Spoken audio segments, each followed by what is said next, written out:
Well, as the Mumbai Indians are getting ready to take on the Royal Challengers from Bangalore, I have no doubt in my mind that they'll be spending a lot of time in finding ways to stop Chris Gayle. Because if he's around till the 8th or the 10th over, he's likely to take the game away from the opposition. But then the million-dollar question, are there ways to stop Chris Gayle? Well, for once, I feel that there are.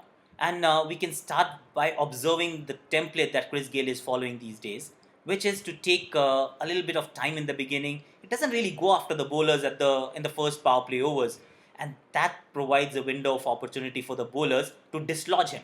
And that's what I would be expecting from Mitchell Johnson.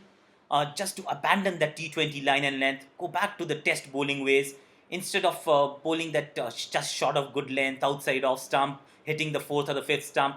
No, let's go with the pitch the ball fuller, take it away from the left hander, have a couple of slips in place, and invite Chris Gayle to play that drive through the offside. While Chris Gayle plays all the shots in the book, that's one shot he's not too comfortable playing. And that's what I would be expecting from Mitchell Johnson to exploit. There is another way to exploit or dislodge Gale, and for that we can take a leaf out of Chennai Super Kings book. Both Chris Morris and Dirk Nannis had a very well thought strategy against Chris Gale.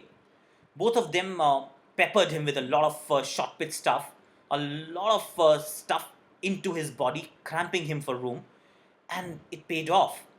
It wasn't just the barrage of bouncers, it was just well directed balls into his body at a reasonably high pace.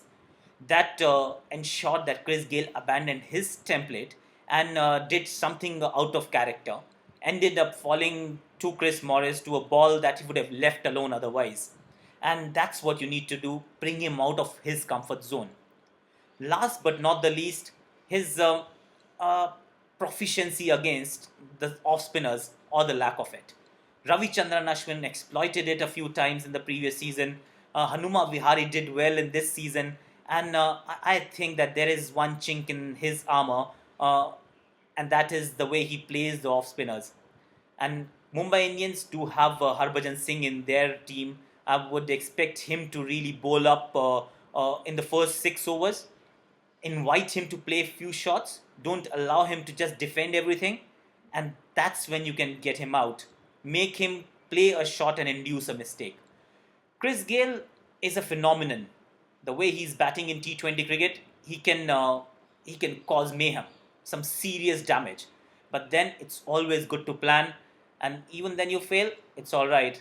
But if you don't plan and fail, then what's the point?